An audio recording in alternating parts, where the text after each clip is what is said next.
ஒரு குழந்தைய ஒரு ஸ்போர்ட்ல ஒரு 1 ஹவர் விளையாட விடணும். அப்படி இல்ல. இது வந்து கேம்ஸ்ல வந்து ஒரு ஃபேமிலிக்கான ஒரு ஃபிட்னஸ் ஜோன். குழந்தைன்னுட்டு இல்ல. யார் வேணாலும் விளையாடலாம். ஒரு குழந்தைய கொண்டு டிராப் பண்ணுவாங்க. அப்பா ஒரு கேம் விளையாடுவாரு. அம்மா ஒரு கேம் விளையாடுவாங்க. நெறைய பேர் ஃபேமிலியாவே வந்து வொர்க் அவுட் பண்ண வருவாங்க. குழந்தை வந்து கிரிக்கெட் விளையாடும். அவங்க ஜிம் வொர்க் அவுட் பண்ணுவாங்க. யோகா பண்ணுவாங்க.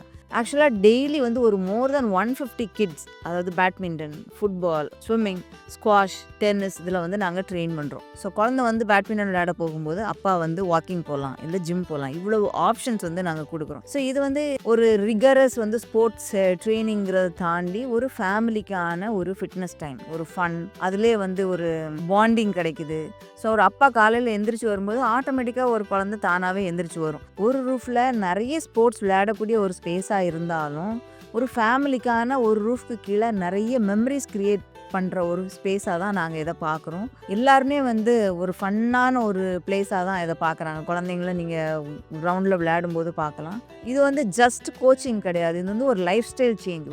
ஒரு குழந்தைக்காக ஒரு ஃபேமிலியே வந்து ஃபிட்னஸ் பண்ணணும் அப்படின்னு சொல்லி அத ஃபாலோ பண்றாங்க. ஸோ நாங்க வந்து இந்த கோச்சிங்கோட சேர்த்து அது ஃபன்னாவும் இருக்கணும், சேஃபாவும் இருக்கும். அதே மாதிரி ஃபேமிலிக்கானதாவும் இருக்கணும். We make sure it happens.